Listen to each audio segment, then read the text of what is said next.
जब तक आप खुद से हार नहीं मानते तब तक दुनिया की कोई ताकत आपको परास्त नहीं कर सकती। आप कमजोर नहीं हैं, बल्कि वक्त ऐसा है। वक्त बदलता है और इसके साथ आपकी परिस्थितियां भी बदलेंगी। इसलिए बिना थके, बिना रुके आप अपने कर्म करते रहिए। जो चीजें आपके नियंत्रण से बाहर हैं, उनमें अपना समय बर्बाद करना मूर्खता है। जीवन में प्यार और नफरत दोनों के बीच संतुलन बनाए रखना जरूरी है। जब दोनों ना हो तो चीजें और भी स्पष्ट हो जाती हैं। जीवन ठहराव और गति के बीच का संतुलन है। जब मैं कहता हूं कि आप देवी देवता हैं, तो इसका अर्थ है कि आप में अनंत संभावनाएं हैं। आपकी क्षमताएं सीमित नहीं हैं, बल्कि अनंत हैं। अगर आपको लगता है कि सफलता आपके हाथ नहीं आ रही है, तो आपको अपनी कोशिशों में बदलाव लाने की जरूरत है। कोई भी किसी और के सपनों को पूरा करने के लिए नहीं आया है। हर कोई अपनी तकदीर और हकीकत बनाने में लगा हुआ है।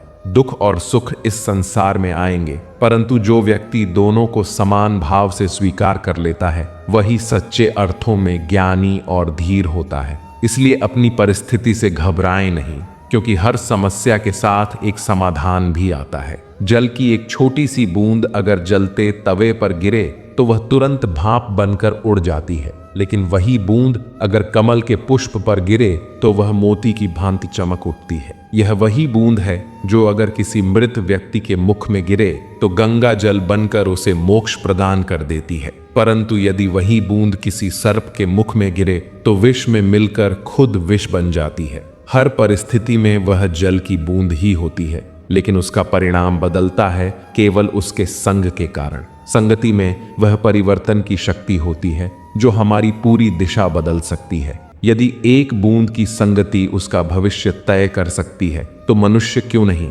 अच्छी संगति आपको ऊंचाइयों तक ले जाती है और बुरी संगति आपको अधोगति की ओर धकेल देती है। अगर आप बुरे लोगों के साथ रहेंगे तो या तो उनका शिकार हो जाएंगे या खुद उन्हीं जैसा बन जाएंगे। इसलिए जीवन में यह सुनिश्चित करना अत्यंत महत्वपूर्ण है कि आप किन लोगों के साथ समय बिता रहे हैं, क्योंकि संगति ही आपकी सोच, आपके कार्य और अंततः आपके जीवन की दिशा तय करती है। दुख ने एक बार सुख से कहा, तुम्हारा नाम तो हर इंसान की जुबान पर है, सब तुम्हें पाना चाहते हैं। सुख ने मुस्कुराते हुए जवाब दिया, भाग्यशाली तो तुम हो, क्योंकि लोग तुम्हारे आने पर अपने अपनों को याद करते हैं, जबकि मेरे आने पर वे अपनों को भूल जाते हैं। सुख भले ही सभी को प्रिय होता है, परंतु दुख की भी अपनी एक जगह होती है। दुख हमें जीवन के असली मूल्य समझाता है और यह दिखाता है कि कौन हमारे साथ है और कौन नहीं। जीवन में दुख दो तरह से आता है। पहला तब जब हमारी कोई इच्छा अधूरी रह जाती है, और दूसरा तब जब हर चाह पूरी हो जाती है। कई बार जब हम सारी इच्छाएं पूरी कर लेते हैं, तब भी हमें संतोष नहीं होता। असल में दुख हमारे जीवन का एक हिस्सा है जो हमें मजबूत बनाता है। जब भी जीवन में कठिनाई आती है, यह केवल हमें कष्ट देने नहीं आती, बल्कि हमें सीखने और समझने का मौका देती है। अगर थोड़ी कठिनाई सहने से बड़ा सुख मिल सकता है, तो समझदार व्यक्ति वही करेगा। वह छोटे दुख को स्वीकार करेगा और बड़े सुख की ओर बढ़ेगा। जब भी कोई समस्या आए, उसे लेकर चिंता करने के बजाय समाधान ढूंढने की कोशिश करें। इंसान का जीवन एक सिक्के की तरह है। एक तरफ सुख है और दूसरी तरफ दुख, तकलीफें, परेशानियां और मुश्किलें जीवन का अभिन्न हिस्सा हैं। लेकिन अगर हम अपने विचारों को मजबूत रखें, तो दुख का असर हमें ज्यादा देर तक नहीं जकड़ सकता। दुख बाहर से जितना बड़ा दिखता है, अंदर से उतना ही कमजोर होता है। यह केवल हमारी सोच पर निर्भर करता है कि हम इसे कैसे देखते हैं। जब मुश्किलें आती हैं और हर तरफ बंद दरवाजे नजर आते हैं, तब मन निराश हो सकता है। हमें ऐसा लगने लगता है कि अब हार मानने के सिवाय कोई रास्ता नहीं बचा है। पर यह नकारात्मक सोच हमें और भी गहरे दुख में डाल देती है। याद रखें, जैसा हम सोचते हैं वैसे ही हम बनते हैं। जब परीक्षा का समय आता है, कुछ लोग धैर्य और साहस से उसका सामना करते हैं, जबकि कुछ निराश होकर हार मान लेते हैं। अगर हमारी सोच सकारात्मक हो तो हम मुश्किल हालात में भी कुछ अच्छा ढूंढ सकते हैं। कई लोग परीक्षा देने से डरते हैं और कुछ कम अंक पाने पर इतनी निराशा में डूब जाते हैं कि जीवन समाप्त करने की सोचने लगते हैं। लेकिन यह समझना जरूरी है कि जीवन की यह स्थिति केवल एक छोटा सा चरण है, यह अस्थाई है और इससे घबराने की जरूरत नहीं। जीवन लंबा है और हर परेशानी के बाद सुख जरूर आता है। जब भी जीवन में दुख या कठिनाई आए, उसे सहन करने की शक्ति ईश्वर देता है। जिस तरह रात के बाद दिन आता है, वैसे ही कठिनाइयों के बाद सुख की धूप जरूर खिलती है।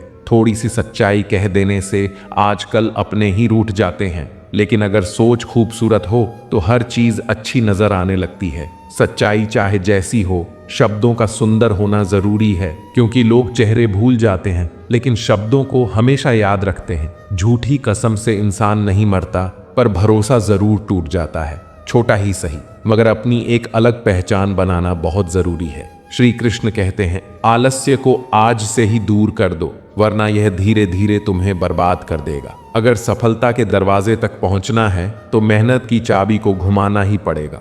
जो तुमसे तंग आ जाए उसे छोड़ दो, क्योंकि बोझ बनकर याद रह जाने से बेहतर है कि स्मृति में रहो। जिंदगी जीनी है तो तकलीफें तो होंगी ही, वरना मरने के बाद तो जलने का भी एहसास नहीं होता। सबको खुश रखना किसी जिंदा मेंढक को तराजू में तौलने जैसा मुश्किल काम है। एक को बिठा तो दूसरा कूद जाता है। उनसे डरने की जरूरत नहीं है जो बहस करते हैं, बल्कि उनसे डरना चाहिए जो छल करते हैं। मनुष्य के अंदर इतना आत्मगौरव होना चाहिए कि लोग उसे गिरा हुआ न समझे। जब इंसान जन्म लेता है तो उसके पास सांसें होती हैं, पर नाम नहीं होता। जब वह मरता है तो उसके पास नाम होता है, पर सांसें नहीं होती। इसी सांस और नाम के बीच की यात्रा को हम जीवन कहते हैं। न किसी के अभाव में जियो, न किसी के प्रभाव में जियो। यह जिंदगी तुम्हारी है, इसे अपने स्वभाव में जियो। हमेशा यह मत सोचो कि किसी को बुरा न लग जाए। क्या कभी सोचा है कि किसी बात से तुम्हें भी बुरा लग सकता है? अक्सर लोग मजाक के सहारे अपने दिल की बात कह जाते हैं। अगर जिंदगी में कुछ हासिल करना है तो अपना पूरा ध्यान और शक्ति उसी पर लगाओ। विश्वास रखना, वह चीज तुम्हें जरूर मिलेगी। औकात से बड़े दिखावे इंसान को कर्जे में डुबो देते हैं। मैंने देखा है कि लोग रिश्ते निभाने में बहुत जल्दी थक जाते हैं। रावण की जिंदगी से एक बात तो सीखी है, चाहे वह भाई हो या दोस्त, अपने राज्य हमेशा अपने तक ही रखना चाहिए। तुम उन चीजों के लिए शोक करते हो जो शोक करने योग्य नहीं है, और फिर भी ज्ञान की बातें करते हो। बुद्धिमान व्यक्ति ना तो जीवित व्यक्ति के लिए शोक करता है और ना ही मृत व्यक्ति के लिए। तुम अपनी पीड़ा के लिए संसार को दोष मत दो, अपने मन को समझाओ, क्योंकि मन का परिवर्तन ही तुम्हारे दुखों का अंत है। आंखों का पानी और दिल की कहानी हर कोई नहीं समझ सकता। जिंदगी तुम्हें वहीं जलील करती है जहां से तुम्हें कुछ अच्छे की उम्मीद रहती है। लोग कहते हैं कि मेरा दिल पत्थर का है, इसलिए इसे पिघलना नहीं आता। अब मैं क्या कहूं कि क्या आता है और क्या नहीं आता, बस मुझे मौसम की तरह बदलना नहीं आता। आज के समय में ऐसा नहीं है कि दुख बढ़ गए हैं, बल्कि सच्चाई यह है कि हमारी सहनशीलता कम हो गई है। समय तो हमेशा वही रहता है, पर यह जरूर दिखा देता है कि किसके कितने और कैसे चेहरे होते हैं। अगर कोई आपकी तारीफ करे तो उसे विनम्रता से स्वीकार करें, और अगर कोई आलोचना करे तो उस पर गहराई से विचार करें। अपनों के साथ रहने का सुख ही असली सुख है। परंतु क्या होता है जब हम सफलता की खोज में इतने आगे बढ़ जाते हैं कि अपने पीछे छूट जाते हैं। कभी कभी हम इतने व्यस्त हो जाते हैं उस शिखर तक पहुंचने में कि अपनों को समय ही नहीं दे पाते। सफलता का असली आनंद तो तब आता है जब हम अपनी सफलता को अपनों के साथ बांटते हैं। सोचिए, जब आप अपनी मंजिल पर पहुंचते हैं और आपके अपनों की आंखों में गर्व और स्नेह दिखता है, यही वह क्षण होता है जब आपकी मेहनत का असली फल मिलता है। लेकिन अक्सर हम इस बात को भूल जाते हैं। सफलता की दौड़ में हम खुद को अकेला कर लेते हैं, और जब शिखर पर पहुंचते हैं तो पाते हैं कि हमारे अपने साथ नहीं है। यह सवाल बहुत महत्वपूर्ण है। आप क्या चाहते हैं, असफल होकर अकेले रहना या सफल होकर अपनों के साथ आनंद मनाना? फैसला आपका है। सफलता के पीछे भागना स्वाभाविक है। अपने सपनों के लिए जी जान लगाना भी जरूरी है, लेकिन इस दौड़ में अपनों का साथ ना छूटने पाए, इसका ख्याल रखना और भी जरूरी है कि जीवन सुंदर अपने आप नहीं बनता। इसे संवारने के लिए हमें प्रार्थना, विनम्रता, त्याग और प्रेम जैसे गुणों को अपनाना पड़ता है। चिंता करना सिर्फ मन को व्यथित करता है। इससे न तो कल की समस्याएं सुलझती हैं और न ही आज का सुकून मिलता है। जो लोग मुस्कुराते हैं उनके दिलों में अक्सर गहरे जख्म होते हैं, क्योंकि इस दुनिया में हर व्यक्ति का दिल और एहसास अलग होता है। आंखें सबकी एक जैसी होती हैं, पर देखने का नजरिया सबका अलग होता है। जीवन में की गई भलाई कभी व्यर्थ नहीं जाती, वह किसी न किसी रूप में आपके पास लौटकर जरूर आती है। मौन एक साधना है और सोच समझकर बोलना एक कला। जो भी आने वाला है वह बीते हुए कल से बेहतर होगा। यह सोच कभी आपको निराश नहीं होने देगी। ठोकर खाने से जरूर दर्द होता है, पर अगर आप संभल जाते हैं तो यही ठोकर आपको और मजबूत बनाती है। मैं भी अपनी जिंदगी में इस बात का गर्व करता हूं कि मैं ठोकर खाकर गिरा था, किसी की नजरों से नहीं। भगवान का शुक्रगुजार रहना ही जीवन का सही तरीका है। शिकायत करना तो असंतोष का प्रतीक है। जिनके दिल में सच्ची मानवता होती है उनकी यही सोच होती है कि उन्हें जो दुख मिला वह किसी और को न मिले, और जो खुशी मिली वह सबको मिले। आपकी जिंदगी का एक उसूल यह होना चाहिए कि किसी को हराने की बजाय हर किसी को जीतने का हौसला देना चाहिए। प्यार का मतलब सिर्फ बॉयफ्रेंड या गर्लफ्रेंड होना नहीं है, बल्कि कोई ऐसा खास व्यक्ति होना चाहिए जिसकी आप परवाह करें और जो आपकी परवाह करें। पहले लोग भावुक थे इसलिए रिश्ते निभाते थे, फिर लोग व्यवहारिक हो गए और उन्होंने रिश्तों से फायदा उठाना शुरू कर दिया। अब लोग प्रोफेशनल हो गए हैं, अगर कोई फायदा होता है तो ही रिश्ते निभाए जाते हैं। इंसान का असली परिचय उसके चेहरे से नहीं, बल्कि उसकी वाणी, विचार और कर्मों से होता है। जिंदगी भी एक अनजान किताब की तरह है। अगले पन्ने पर क्या लिखा है कोई नहीं जानता। बहुत कम लोग ऐसे होते हैं जो किसी के मन और मौन को समझ पाते हैं। अगर आपकी नीयत साफ है और उद्देश्य सही है तो यकीन मानिए भगवान किसी ना किसी रूप में आपकी मदद करेगा। जब भगवान कुछ वापस लेता है तो इसे सजा मत समझो, बल्कि यह मानो कि वह कुछ बेहतर देने के लिए तुम्हारे हाथ खाली कर रहा है, चाहे वह रिश्ते हों या रास्ते। ठोकर खाने के बाद ही सही दिशा का ज्ञान होता है। अब ना तो ज्यादा लोग अच्छे लगते हैं और ना ही किसी से अधिक अच्छाई की उम्मीद रह गई है। रिश्ता उन्हीं से रखो जो आपको इज्जत और सम्मान दें। भीड़ बढ़ाने का कोई फायदा नहीं है। बदनामी का डर सिर्फ उसी को होता है जिसमें नाम कमाने की हिम्मत नहीं होती।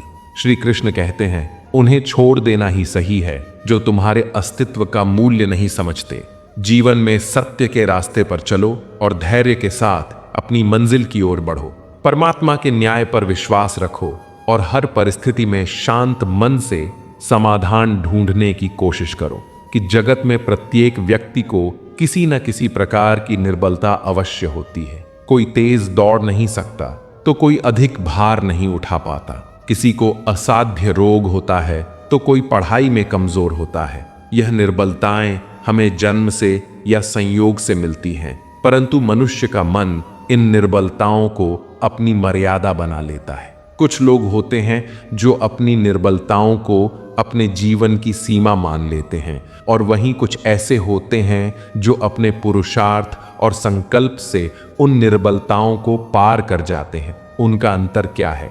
सरल सा उत्तर है, जो व्यक्ति अपनी निर्बलता से हार मान लेता है वह वहीं रुक जाता है, पर जो व्यक्ति अपनी कमजोरियों से लड़ता है वह उन्हें पार कर आगे बढ़ जाता है। ईश्वर अवश्य ही हमें कुछ कमियों के साथ इस संसार में भेजता है, लेकिन उन कमियों को स्वीकार कर उनसे हार मान लेना हमारे मन की कमजोरी होती है। जो लोग यह समझ लेते हैं कि जीवन की हर समस्या के साथ ही समाधान भी होता है, वे कभी हार नहीं मानते। जैसे तेज हवा चलने पर भी मजबूत वृक्ष टूटते नहीं, वैसे ही जो व्यक्ति अपनी आंतरिक शक्ति और धैर्य पर भरोसा करता है वह जीवन की हर चुनौती का सामना करता है। जिस व्यक्ति में ज्ञान की कमी होती है और ईश्वर के प्रति श्रद्धा नहीं होती, वह जीवन में सच्चा आनंद और सफलता प्राप्त नहीं कर सकता। ईश्वर ने हमें जो भी दिया है वह हमारे लिए पर्याप्त है, यही सबसे बड़ी सच्चाई है। संतोष, सदाचार, स्नेह और सेवा जैसे गुण तभी प्रकट होते हैं जब हम सत्संग का सहारा लेते हैं। ईश्वर से की गई प्रार्थना का अर्थ यह नहीं कि वह हमारी स्थिति या किसे तुरंत बदल देगी, बल्कि उस प्रार्थना से हमारे चरित्र में बदलाव आता है, हमारी सोच बदलती है। हमारी बातें इतनी मधुर होनी चाहिए कि यदि कभी वापस लेनी पड़े तो वह कड़वी न लगे। अपने जीवन में थोड़ा स्वाभिमान रखना भी जरूरी है, अन्यथा लोग आपको उन जगहों पर भी दबाने की कोशिश करेंगे जहां आपका अधिकार है कि वह व्यक्ति जो दुख और सुख को समान रूप से देखता है और इंद्रियों के विषयों से विचलित नहीं होता, वही मोक्ष का अधिकारी है।